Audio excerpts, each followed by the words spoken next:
Ayan, sino yung nakakaalala dyan? So, napalo rin ba kayo na mga nanay ninyo? Ano yung mga kwento ng ano nyo, ng kabataan ninyo? Ikaw, Che, ano yung kwento ng kabataan mo noon? Ako noon, ako kasi panganay, parating hinahanap kasi syempre lahat talo sa trabaho sa akin. Tapos yung mga kapatid ko, ako pa mag-aalaga.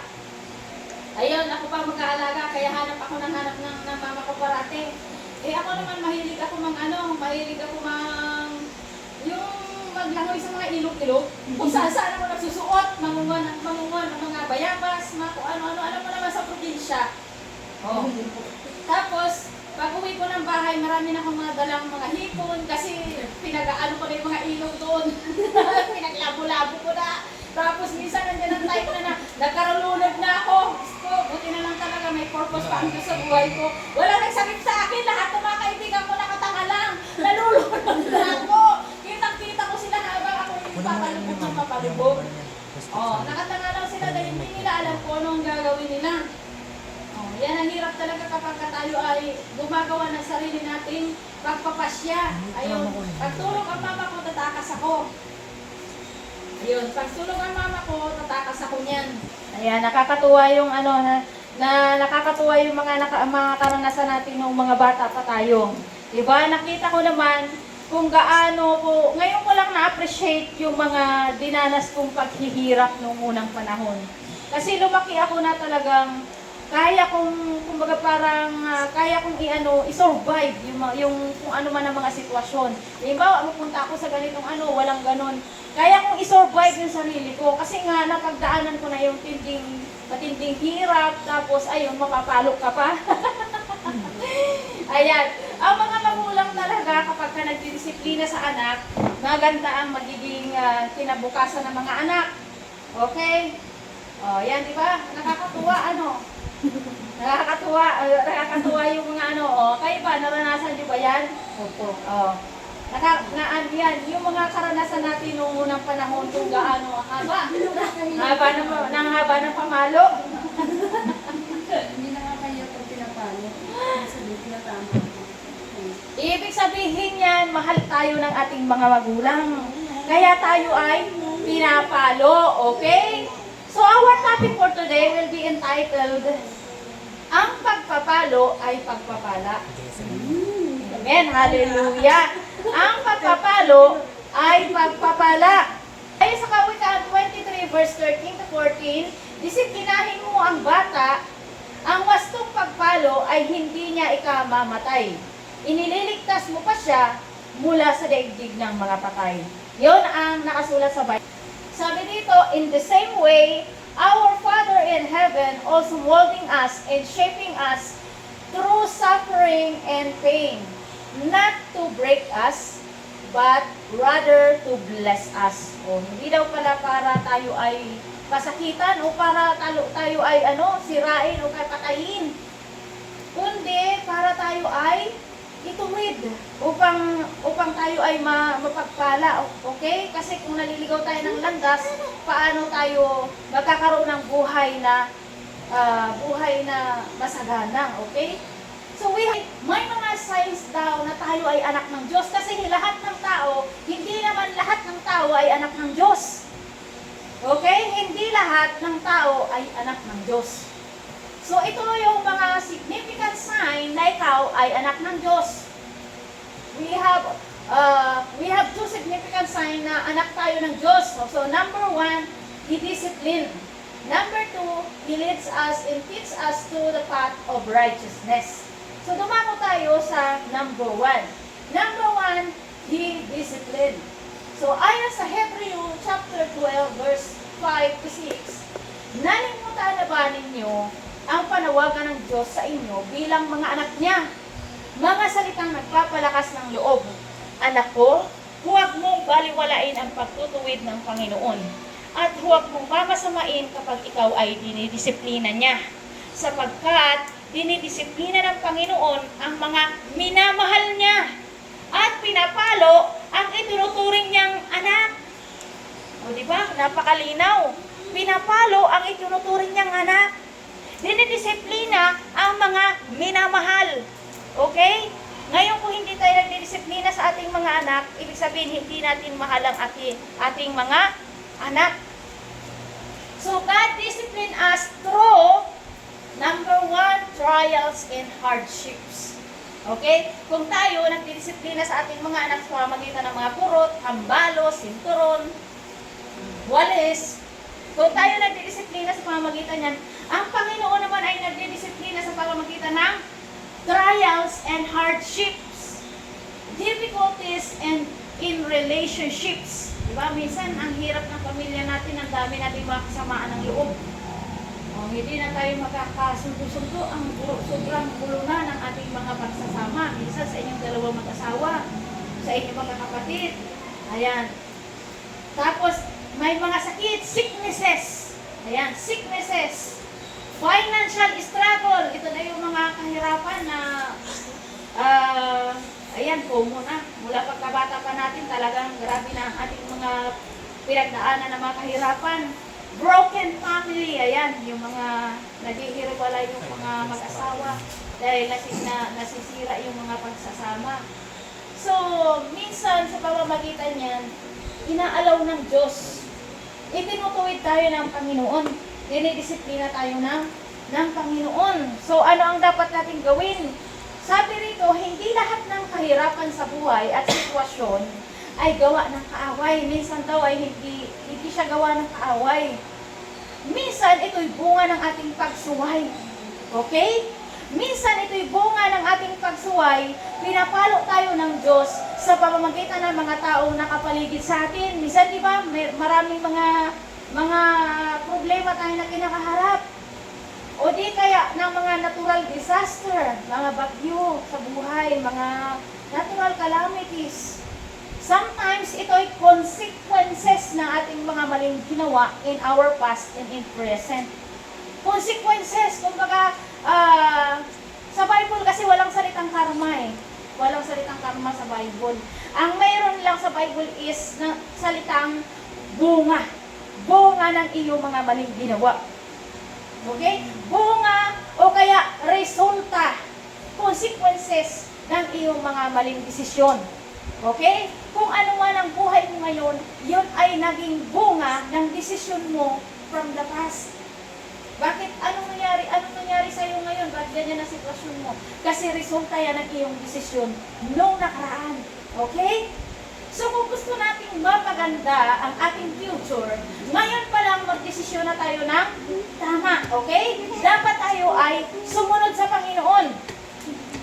Kasi nagiging bunga ng ating pagsuway sa Panginoon is ito, pagpapalo. Okay? Kung tayo ay sumusunod sa Panginoon, yung minsan hindi gawa ng job, kundi gawa ng ating mga maling desisyon. Okay? Kaya tayo ay pinapalo. Kung matino ba tayo at sumusunod tayo sa ating magulang, papaluin ba tayo? Diba hindi naman, alangan naman, may buang pang magulang, mamalo na ka na. Mamamalo yan, tinutino mo, nasunod ka naman, di ba? Oh. Kapag ka tayo ay nasunod, may anak tayo na nasunod, di ba? Ano pang ginagawa natin? Jollibee pa natin. Okay? Binibigyan pa natin ng premyo kasi nasunod eh. Oh. O kung hindi nasunod, anong mangyayari? Hambalos. Hambalos. Ayan, sa pamamagitan ng mga yan, pinapalo tayo ng Panginoon, okay? Sa pamamagitan ng mga hirap at pagdurusang ito, makakapag-isip-isip tayo sa ating mga pagkakamali. Makakapag-reflect tayo at matututo tayo sa ating mga ginawa. Okay? So, syempre kapag nagdadaan ka sa mga ganyan, yan ay pagkakataon mo para makapag-isip-isip ka. Lord, siguro may nagawa akong mali, ganyan. Kung ito man ay, di ba, may pagkakataon ka para magdasal. Okay? Para lumapit sa Panginoon. Kaya yan inaalaw ng Diyos na mangyari sa ating buhay. Kasi makakapag-reflex ka dyan. Lord, ano yung itinuturo mo sa akin kung bakit pinagdadaanan ko ang ganitong sitwasyon? Halimbawa, sobrang gipit na gipit ka, wala kang pera. Ibig sabihin yan, tinuturoan ka ng Panginoon kung paano ka mag-handle ng iyong mga biyaya. Okay? So para pagka binuhos na niya yun sa'yo, marunong ka mag-handle ng iyong mga biyaya. Baka itinuturo sa'yo ng Panginoon, matuto ka mag-donate sa gawain or mag-abot ng iyong kapwa, tumulong sa iyong kapwa. O di kaya naman mag-budget, minsan kasi magastos tayo. O kaya tayo ay parang, bakit Lord, bakit ako higipit na higipit ngayon? So itatanong niyo yun sa Panginoon, ano po yung tinuturo mo sa akin Lord? Tulungan mo ako na maunawaan ko. Yun, itatanong mo yun sa Panginoon. O halimbawa naman, nag-struggle ka sa sakit. O itatanong mo kay Lord kung ano yung tinuturo mo Lord sa akin. Baka pabaya ka sa katawan mo. Okay? O baka siguro hindi ka na natutulog, nagbi-business ka lang. Kaya ka may sakit. So may mga tinuturo sa atin ng Panginoon. Kasi sabi sa Bible, hindi siya mag-aalaw ng mga bagay na magturo sa tayo na wala namang purpose. O diba? Papaluin mo ba yung anak mo kung wala namang purpose yun? O, sasaktan mo lang. Dahil trip mo lang. Walang ganon. Walang ganon. So lahat ng mga yan, kaya inaalaw ng Panginoon, kaya may purpose yan. O, bakit sabi niya, bakit minsan minsan may inaalaw ng Diyos na makasama natin yung mga difficult people. Diba? Minsan nakakasama natin yung mga difficult people sa school. Araw-araw na lang sa buong buhay ko. Hanggang kailan ba ako magtsatsaga sa Kanya? Diba? Mayroon ganon. Inaalaw ng Panginoon yun na makasama natin yung mga taong ganon. Diba? Buong maghapon mo, makikita mo na naman yung mukha niya, makikita mo na naman yung pagreklamo niya, makikita mo na naman yung lahat sa kanya na para bang nakapanupaypay sa iyo. So, ano ba ang gagawin mo? Be still. Okay? Be still na huwag kang magpapadala kasi pinoprovoke ka lang niya. Pinapadala siya para ikaw ay hubugin. Para ikaw ay pandayin yung karakter. Halimbawa, bakit gano'n yung klase na tao na yun? Ganyan, ginawa ko na nga ang lahat, parang hindi pa rin siya makontento sa pagsasakripisyo ko para sa kanya. May nasasabi pa rin siya. Okay? Kaya yung pinapadala sa atin, hinahayaan ng Panginoon na makasama natin. Kasi hinuhubog tayo yung ating pasensya. Hinuhubog yung ating pasensya, hinuhubog yung ating humbleness, hinuhubog yung kung hanggang kailan tayo magiging matiisin. Alang-alang sa Panginoon. Tinetest doon kung kaya mo pa rin bang pagsilbihan siya. Kaya mo pa rin ba siyang mahalin at irespeto sa kabila ng mga ginagawa niya sa iyo? Okay? So, ako nga, naranasan ko din yan. Umiiyak ako, sobrang sakit ng nararamdaman ko dahil sa mga pinagsasabi sa akin. Pero pagtitimplahan ko pa rin ang kape dahil kailangan kong gawin yun. Oh, may kwento nga yung isang pastor, sabi niya sobrang sama daw ng ugali ng katrabaho niya. Wala daw modo, walang respeto. Pero sa loob daw ng panahon na yun na nakasama niya yun at nakatrabaho niya yun, wala siyang ginawa kundi paglutuan ng pansin. Ayun, sabi niya, sa awa naman ng Panginoon, wala pa rin respeto. Sa kabila na. Tapos sa wakas daw ay nag-resign. O, nag-resign at naghanap ng ibang trabaho. After ilang years, tumawag sa kanya. Sabi, pastor, kasi pastor na siya, pastor, kumusta ka na? Uy, kumusta ka na? Sabi niya, nagkumustahan daw sila after ilang years. Okay? Na nagtaga siya doon, pinagtsagaan niya, pinakita niya ang mabuti kahit walang respeto sa kanya at walang modo sa kanya. Sabi niya, hulaan mo kung nasaan ako, sabi niya. Nasaan ka nga ba? Sabi niya, nasa church. O, diba? Nagbunga! After ng ilang years, meron talaga tayong itinatanim na matagal bumunga, matagal tumubo. Okay? Meron naman tayong itinatanim na mabilis tumubo, nakakaani tayo kaagad. So, ganun din sa ating pinansyal. Minsan nagtatanim tayo, halimbawa nagtatanim tayo ngayon, di ba nag-start na tayo magtanim? So, hindi lahat ng ating itinatanim ay munggo. Na bukas, meron na tayong ano ba tawag to? Yung pagtumubo na, meron na tayong toge. Minsan may mga itinatanim tayo na mga buto ng mangga, after ilang ano pa, pero grabe naman, kayamanan naman talaga na parang kay Abraham, di ba? Parang nga ganon. So, matagal siya pero marami. Oh, marami kang aanihin. Okay?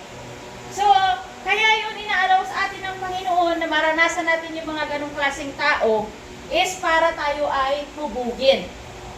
Tapos, yung tao na yun, hinuhubog rin sa pamamagitan mo. Okay? So, hinuhubog tayo ng Panginoon doon sa tao na yon. Tapos yung tao na yon, hinuhubog din sa ugali mo. O, gayon. Halimbawa, pinakita mo sa kanya ang lahat ng mabuti. Ni-replace mo sa mga masama niyang pag-uugali, pagmamahal pa rin. So, sinong mahihiya? Mahihiya siya eh. Nagigets? So, mahihiya siya dahil yung pagmamahal, yun lang ang makakatalo doon sa masama. Walang ibang makakatalo sa masama. Ang ugali? Hindi mo yan natatalo ng masamang ugali rin. Kahit anong gawin mo dyan, maniwala ka sa akin, lalo pang sasama ang ugali niyan pag pinatulan mo yan.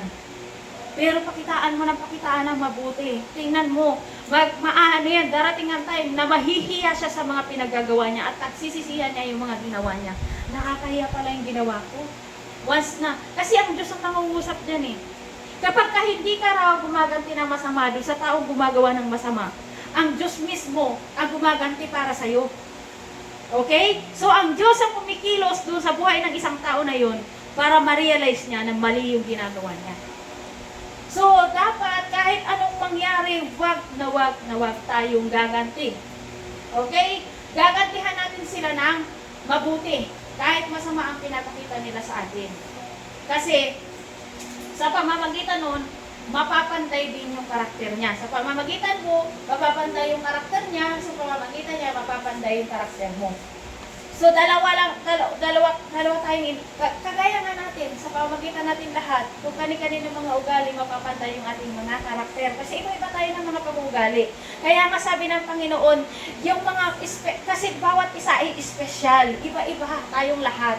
So, sa pamamagitan ng pagkakaisa natin, kahit iba-iba tayo, ipinapakita natin ang ating pagmamahal. Okay? Diba? Hindi naman kamahal-mahal ang bawat isa eh. Meron pa kamahal-mahal. Ngayon, kamahal-mahal ka dahil may kapakinabang ka pa. Diba? Ganun ang tao eh. Pag may pakinabang ka, kamahal-mahal ka. Aminin din natin. Pero pag wala kang pakinabang, diba? Seasonal tayo. Gusto kita dahil gusto mo rin ako. Pero wag ka, pagka masama pinakita, mas masama pa ako sa'yo. Diba? Ganyan tayo ng mga tao, mas ma-pride pa ka pa. Ayun. So, kaya dapat, wag nating ipakita kung ano man yung magpaayos tayo sa Panginoon. Minsan, isusumpa natin yung mga tao na yun. Sama-sama na mga yan. Yan, sinusumpa ko na yan. Gusto mo ng layasan, gusto mo ng pagdaanan mo yung proseso. Sabi ng Panginoon, be still. Diba? Magpakatatag ka. Kasi kung tatakasan mo yung proseso, paano ka mapapanday? Okay, kaya ka nga nilagay dyan sa difficult people na yan, kasi para pandayin ka. Kung aalisan mo, tatakasan mo, isusumpa mo, di, para ka na rin na hindi nagpaayos, hindi ka nagpapanday. Sabi ni Lord, dali ka dito at papandayin kita. Masarap ba pag pinanday? Sabi ni Lord, halika dito at papandayin kita sa pamamagitan ni Juan. Ito ang sama ng ugali. Papandayin kita sa pamamagitan niya. Masakit yun. Siyempre, tatapyasin ka ng tatapyasin. Iis-isin ka ng iis-isin. Para mahulma ka ng napakaganda. Kasi kapag napahulma ka ng napakaganda ng kalalabasan ng puso mo. Okay? Kung tatakasan mo yung tao na yon na nilagay sa iyo ng Panginoon, ng sama-sama ng ugali. Yan ang papanday sa'yo. Hindi ka lalago. Kasi tinatakasan mo yung proseso. Okay? So, nakakapagod, nakaka-stress, nakakagalit, nakakatakot. Diba? Minsan, pag may sakit, nakakatakot. Kapag naman, sabi ng Panginoon, but God said, be still. Trust the process. It is not to break you. It is a divine opportunity to mold you and shape you. Halimbawa, depende kasi yan sa pinagdadaanan mo. Halimbawa, financial struggle, may tinuturo ang Panginoon dyan. So kaya trust the process. Magpaayos ka. Tanungin mo ang Panginoon, Lord, ano ang itinuturo mo sa akin sa sitwasyon na ito? Okay? Ano ang itinuturo mo sa akin sa pagkakataon na ito? Kung bakit ko ito nararanasan? Okay? So, patuloy natin lumapit sa Panginoon. Di ba? Hirap ka na. Lumapit ka sa Diyos. Magdasal ka ng magdasal. Ibuhos mo luha mo. Kasi ang luha natin ay napakahalaga sa Panginoon. Yung luha natin ay travel yan. parang ano din yan, panalangin. Iniipon ng Panginoon yan. Luluha ka na rin lang naman. Huwag ka sa jowa mo na walang care sa'yo. Sasayangin mo lang. Huwag mo sayangin yung luha mo sa kanya. Ipo, luluha ka na rin lang naman. Sa Panginoon mo na iluha, may pagpapala pa. Oh, sabi dito, your dark season is actually your divine classroom. Okay? Bakit yung ating mga paghihirap is divine classroom? Diba, dark season yun? Diba, naghihirap ka? Nag-struggle ka? Dark season mo yun. Bakit magiging divine classroom mo yun? Kasi doon ka tinuturuan. Okay? Doon ka tinuturuan. Kumbaga, yung paghihirap mo na yan, banal yan. Holy yan. Kasi diyan ka minumold ng Panginoon. Kung ano man ang sitwasyon mo, pinagdadaanan mo ngayon. Sabi rito sa Psalms 56 verse 8, you keep track of all my sorrows, you have collected all my tears in your bottle, you have recorded each one in your book.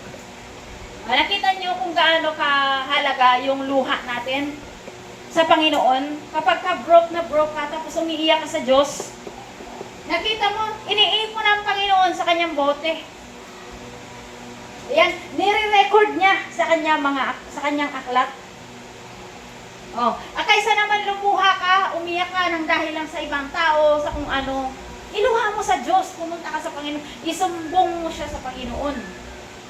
Okay, para kang nagsusumbong sa tatay mo. Pag may nang-away sa'yo, para kang bata. Di ba? Sabi ka ba, mali ba namang ugaliin ninyo na para kayong bata, ay hindi nyo masusumpungan ang kalangitan, yung kaharian ng Panginoon. Okay, ayon sa Hebreo 12 verse 10 to 11. Sabi rito, sa loob ng maikling panahon, dinidisiplina tayo ng ating mga magulang para sa ating ikabubuti. Gayon din naman, itinutuwid tayo ng Diyos sa ikabubuti natin upang tayo'y maging banal tulad niya. Habang tayo itinutuwid, hindi tayo natutuwa, kundi naghihinagpis. Ngunit pagkatapos niyon, mararanasan natin ang kapayapaang bunga ng matuwid na pamumuhay. So bakit mararanasan natin ang bunga ng matuwid na pamumuhay? Kasi nga napanday na tayo doon sa sitwasyon na yun na ating pinagdaanan. Naging humble na tayo.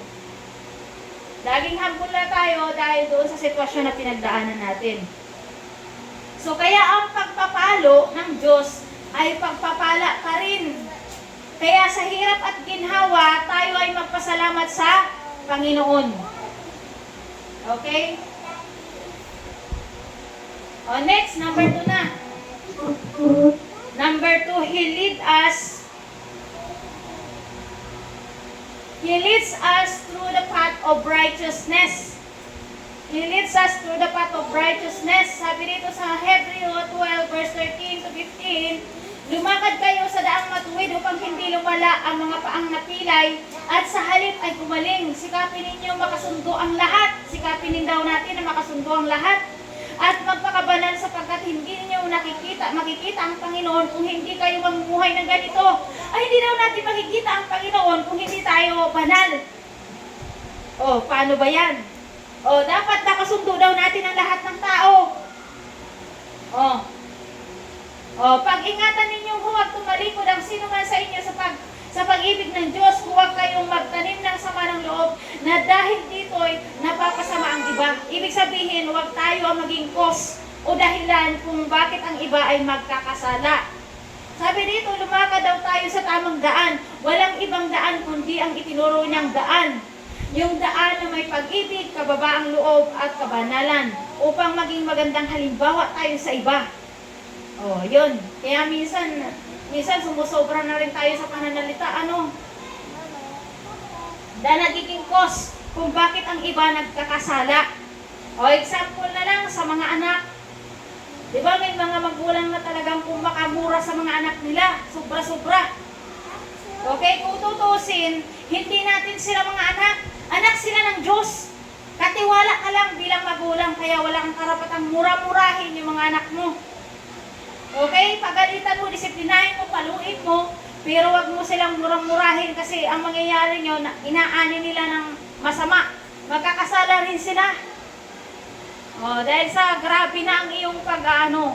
Mayroon dapat kasi mayroong control. Okay? So wag daw tayo ang maging dahilan ng pagkakasala ng iba.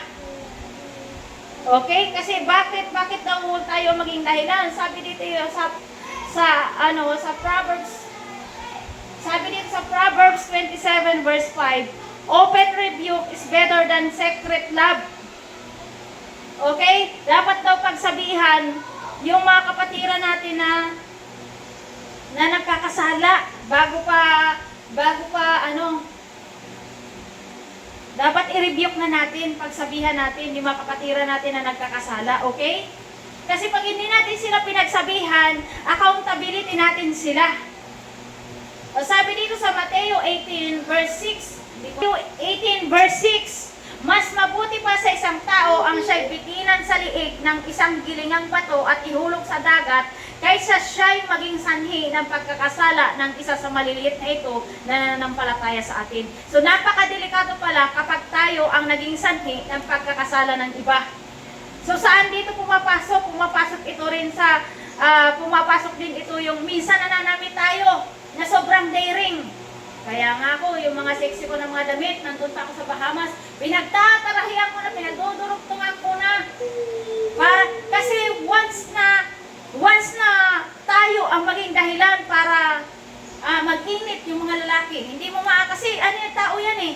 Hindi mo masasabi kung ilang tao yan. Pananagutan daw natin sa Panginoon. Ayan ang sabi sa Matthew 18 verse 6, mas mabuti pa sa isang tao ang siya'y pitinan sa liig ng isang gilingang bato at ihulog sa dagat kaysa siya'y maging sanhi ng pagkakasala ng isa sa maliliit na nanampalataya sa akin. So ibig sabihin, dapat naging maayos tayo sa ating pananamit. Masarap alam mo kung ako lang ang masusunod, masarap magsuot ng mga sexy talaga. Kahit nabilpirin ka. Pero dahil nga ayaw ko rito na maging bitinan ka ng bato sa liig. Grabe ang pananalita ng Panginoong Jesucristo. Mas mabuti pa sa isang tao ang siya'y bitinan sa liig ng isang gilingang bato at ihulog sa dagat kaysa siya ang maging sanhi ng pagkakasala ng iba. O, di ba? Grabe ang atindi. Kaya nga talagang ako sa totoo lang, yung mga damit ko na, mga binili ko na ang sexy, mga daring talaga, sabi ko nga, pinagtulunok to, kasi mga mapagtahi eh. O kaya pinapatungan ko na lang ng mga ano. So hindi lang to kasi nga yung mga, halimbawa, magpo-post ka, hindi mo alam kung ilang milyon ang makakakita na ng post mo. Tapos, yung tao doon na nakakita, nagnasa. O, nagnasa dahil sa suot mo. Iba kasi yung nagandahan sa'yo na may respeto, okay? Iba yung maganda ka na may respeto. Kagalang-galang. Ang ganda mo, pero kagalang-galang. Hindi sila yung parang nag-iinit. So magkaiba yung doon sa nag-init sila. Okay? Magkaiba yung nagandahan sila at may respeto sila kaysa doon sa alam mo yun, parang nagmanyak. So, pananagutan pala natin yun. Wala natin kamalay-malay. Tayo ay nasuot lang na maganda. O, di ba? Kaya nga sabi ko sa inyo, following Jesus requires death. Death saan? Sa iyong mga emotion, sa iyong mga kagustuhan. Kasi papatayin mo yung mga kagustuhan mo. Gusto mo yun, pero dahil sa Panginoong Jesucristo, hindi mo nalang gagawin. O, kaya nga, ito pa, isa pa. Mayroon din mga anak, mga anak, pakinig kayo. Na parati na lang, wait lang. Pag inutusan, wait lang. Kayo ang naging dahilan para magkasala yung magulang. Ano nangyayari sa magulang? Yan, nagagalit na yung magulang. Ano ang sabi dito sa Mateo 18 verse 6? Mas mabuti pa sa isang tao ang siya'y bitinan sa liig ng isang gilingang bato at ihulog sa dagat kaysa siya ang maging sanhi ng pagkakasala ng isa sa Grabe, gusto niyo ba yun? Nabitinan kayo ng isang gilingang bato at ihulog sa dagat? Grabe, sabi ni si Jesus talagang ayaw niya talaga na tayo ang nagiging sanhi ng pagkakasala ng iba. Ano mo yung utusan mo? Next year pa yan susunod? Wait lang. Kasi matatalo siya sa laro. Alam mo yung Kaya madalas talaga, Kaya sabi ko naman na sana magbago na kayo. Dahil ang mga magulang nyo, nagmamahal sa inyo, tapos nagiging sanhi kayo ng pagkakasala. Huwag naman sana na bitinan kayo sa liig ng isang gilingang bato at itapon kayo sa dagat. Oh, grabe, sabi rito ni Jesus, mas mabuti pa sa yung bitinan ka sa liig ng isang gilingang bato. Okay, kaya huwag tayo maging sanhi ng pagkakasala ng iba, mga kapatid. Oh, lagi nating ayusin ang ating mga pag-uugali. Oh. Oh, kung medyo naaano ka, medyo minit na yung ulo mo, kunting relax. Baka sakaling minsan mapapaano na talaga. Kasi ilang tao, minsan talagang pinipilit mo rin kontrolin yung sarili mo, di ba? Para hindi ka makapagsalita ng hindi maganda. Naranasan ko na yan nung naniningil ako ng utang. Lord, ayokong maging masama, pero nagiging akong dragon. Sabi ko, Lord, sinusuko ko na ito sa'yo. Ayoko na maging dragon. Kasi nagiging akong dragon sa tuwing maniningil ako. Sa dami naman yung mga utang sa akin at ang dami ng mga nanloko sa akin, hindi nagbayad. Isinuko ko na lang sila sa Panginoon. Sabi ko, Lord, pinapatawad ko na sila at kung nagpapatawad ka, hindi kasi yung para sa kanila dahil deserve nila. Hindi, kundi para yung sa iyong sarili. So, ang hirap-hirap sa ko, so Lord, saan ako magkukuha ng ibabayad ko sa mga, kasi garantor lang din ako sa Bombay. Ako yung nakaharap doon. So, ako yung nabayad. Oh. Lately, nabasa ko sa Bible, masama pala ang mag-garantor. Ayun. Masama pala ang mag-garantor. Huwag na huwag tayong mag-garantor. Kahit ano pa man dyan ang mangyari, kayo makaawa man dyan, huwag kayong mag-garantor. Kasi ang nakasulat sa Bible, kamang mga nang magbayad ng utang ng iba. Oh, sinong nagbayad ng mga utang nila? Kami ang nagbayad ng mga utang. Buti na lang talaga, napakabuti ng Panginoon. Sabi ko, Lord, ayoko na maging tigre, ayoko na maging leon. Kasi every time na lang na ako maniningil, mapuprovoke ka talaga na magalit. Kasi ang dami nilang idadahilan sa'yo.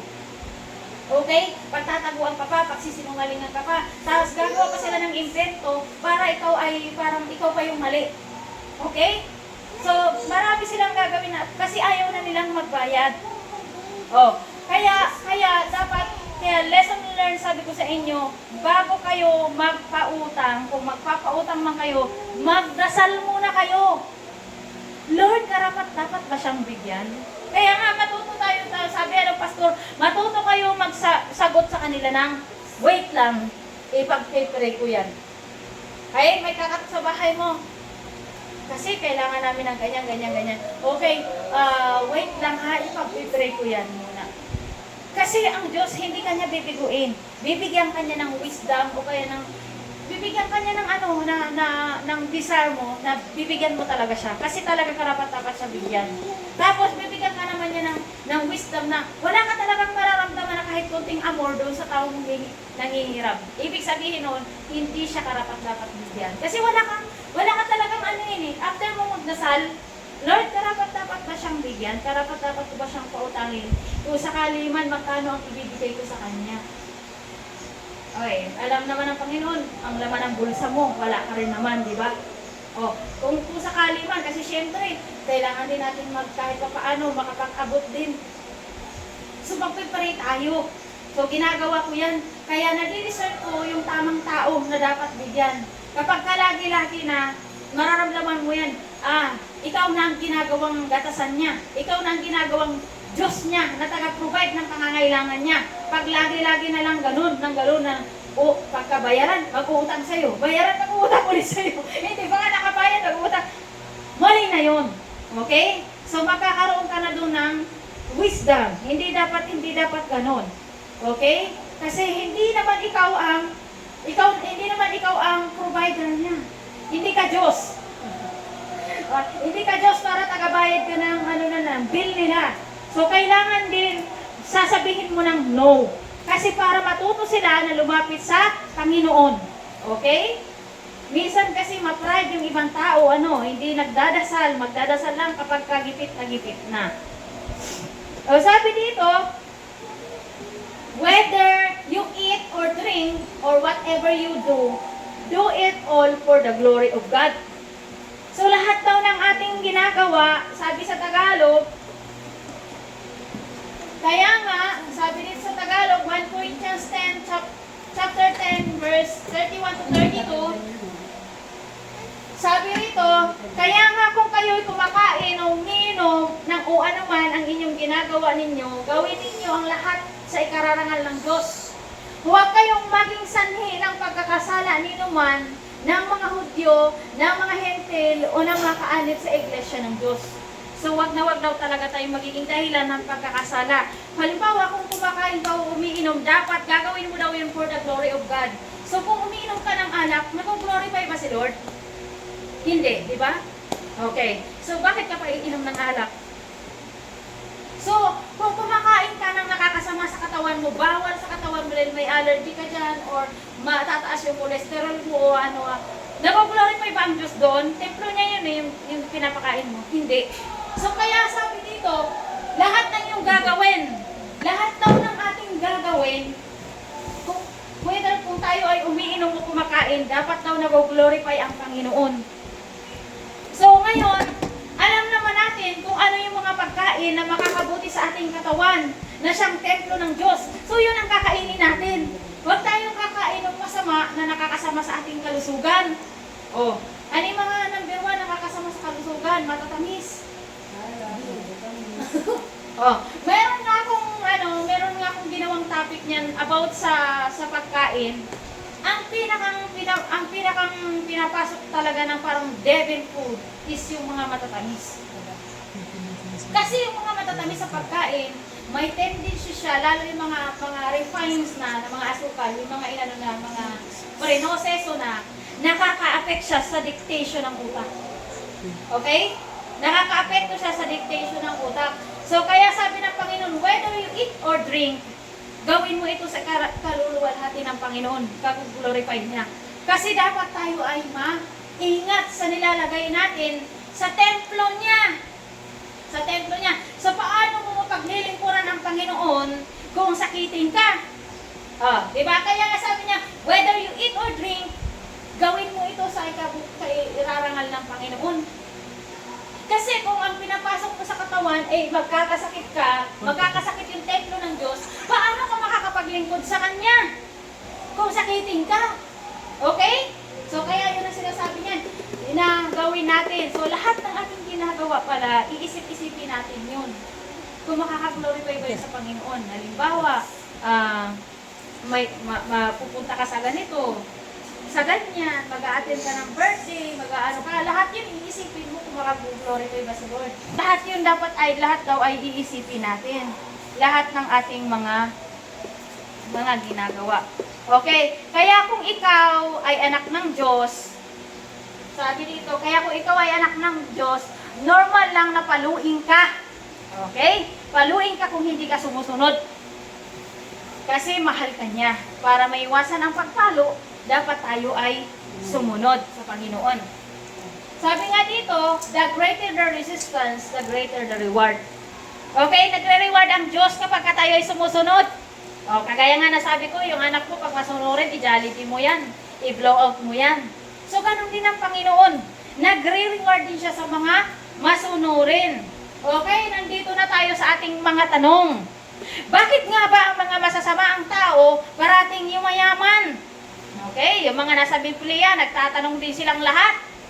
Basahin natin sa Malakias 3:13 to 16 to 18.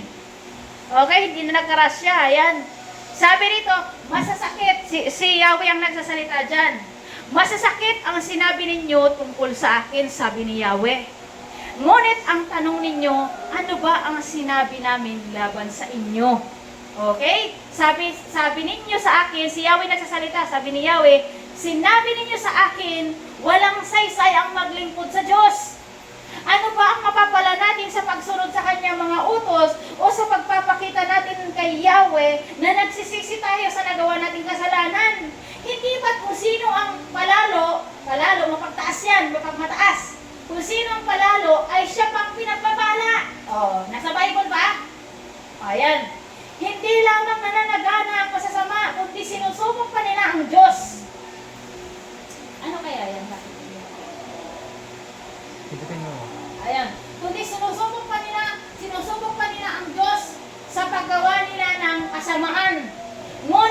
sila pinarurusahan. Verse 16.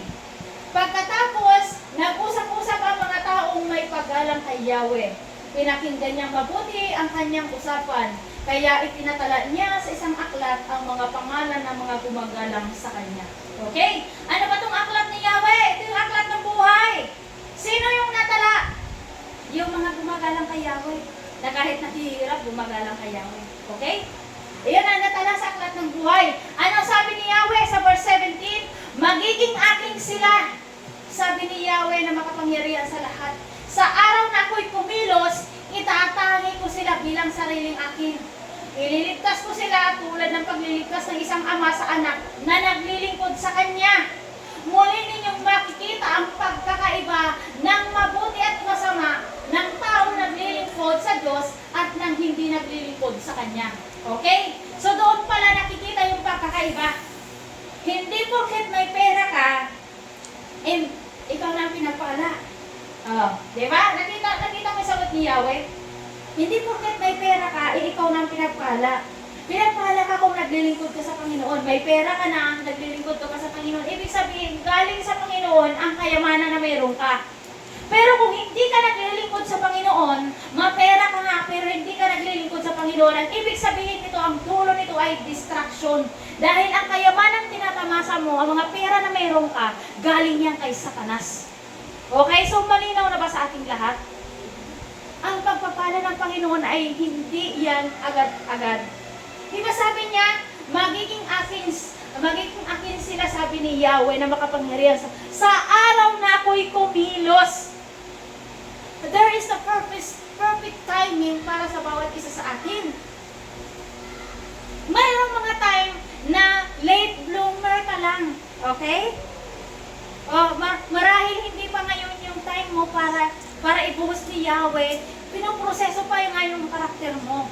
Masarap magkaroon. Kaya wag natin kainggitan yung meron sila, marami silang pera, araw-araw meron silang blessing, akala nila blessing na galing sa Diyos. Hindi yung galing sa Diyos.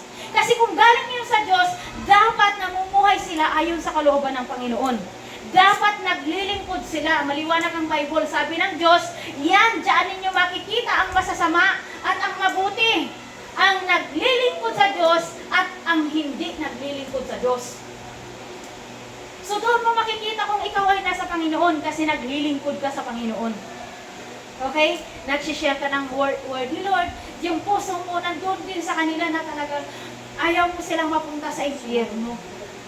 Kasi yung mga tao ganun na pinapaniwalaan nila na binibless sila araw-araw kasi may pera sila.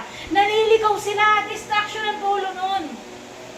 Wala silang kamalay-malay. Impyerno pala ang babagsakan. Okay? So, dapat magkaroon tayo ng compassion sa kanila na sana ano yung utak nila, ma-transform yung utak nila. So, ang kailangan sa kanila is panalangin. Kailangan natin silang ipagdasal. Kasi kung iisip-isipin mo ang impyerno, hindi yan basta-basta. Kahit na nga, minsan pag naiisip ko, grabe yung ayaw mo mapunta yung mga tao doon, ayaw mo mapunta yung makapitbahay mo doon. Ayan. So, ngayon naiintindihan na kung bakit.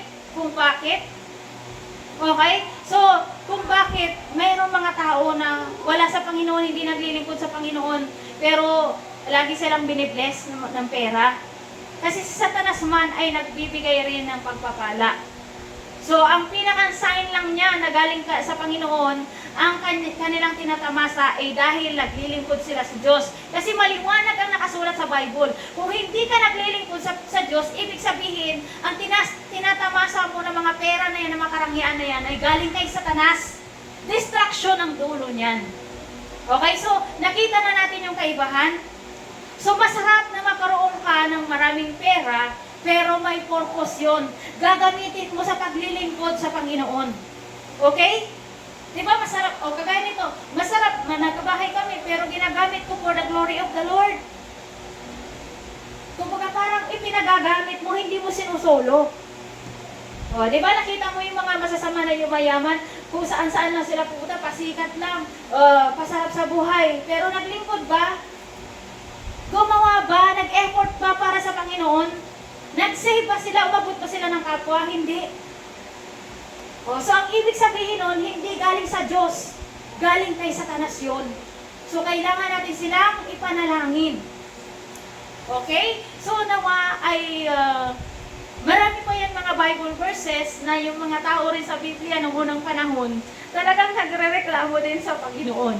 Lord, bakit ganon? Kami nga ng mga naglilingkod, masyado kami naghihira, parang gipit na gipit kami. Kasi minsan, inaano ka pa nung nung mga masasama. Yun na nga lang ang kita mo, parang inaano pa nila, pinipigilan pa nila na mag-income ka, lalagyan ka nila ng mga taxes, yung mga negosyo, lalagyan ka nila ng mga patong-patong na mga permit, mga patong-patong na mga taxes. Sabi niya, bakit Lord, naghahanap buhay naman kami ng maayos, pero bakit parang kami ng mga nagpapakabuti ay parang anong-ano pa? Kasi nga si Satanas nga nagdidikta sa kanila para hindi kayo makausad. Okay? So, kaya wag nating kainggitan yung mga mayroon na ngayon. Kasi darating yung time, sabi ni Yahweh, kapag ako ay kumilos na, kapag kapag ang Diyos ang kumilos na, hindi yan nagdadala ng kutsarita para ibigay sa'yo. Hindi kutsarita ang dala niyan. Naku, napakalaki niyan. Kaya humanda ka, kaya nga piniprepare ka ng Panginoon eh. Kasi delikado rin pagka nag-bless na siya sa'yo. Grabe, madami. Baka hindi mo ma-handle. Baka pagdating ng time, maging maarugante ka na at wala ka na rin time sa Panginoon. So kaya nga habang ngayon na walang-wala pa tayo, nire-refine tayo ng Panginoon. Para kung dumating na yan, sabi niya, so pag dumating na yung panahon na kumilos ako, ibig sabihin, kikilos na siya para ipagpalain ka na. O ibig sabihin, hinog ka na. Ready ka na tumanggap ng pagpapala, ibig sabihin nun, hindi ka magiging hambog, hindi mo ikapapahamak. Kasi ang ibig sabihin nun, maglilingkod ka pa rin, magpapakumbaba ka pa rin, i-acknowledge mo pa rin na ang lahat ng merong kay galing sa Panginoon. So dapat mong gamitin din yun for the glory of the Lord. Okay? So kaya wag tayo mainggit kung nauna man sila, okay lang yan. Dadating yung time na sila naman ang nasa baba at ikaw naman ang nasa taas. Okay? Mas masarap yung galing sa Panginoon ang pagpapala. Okay? Hallelujah! Palakpakan natin ang Diyos!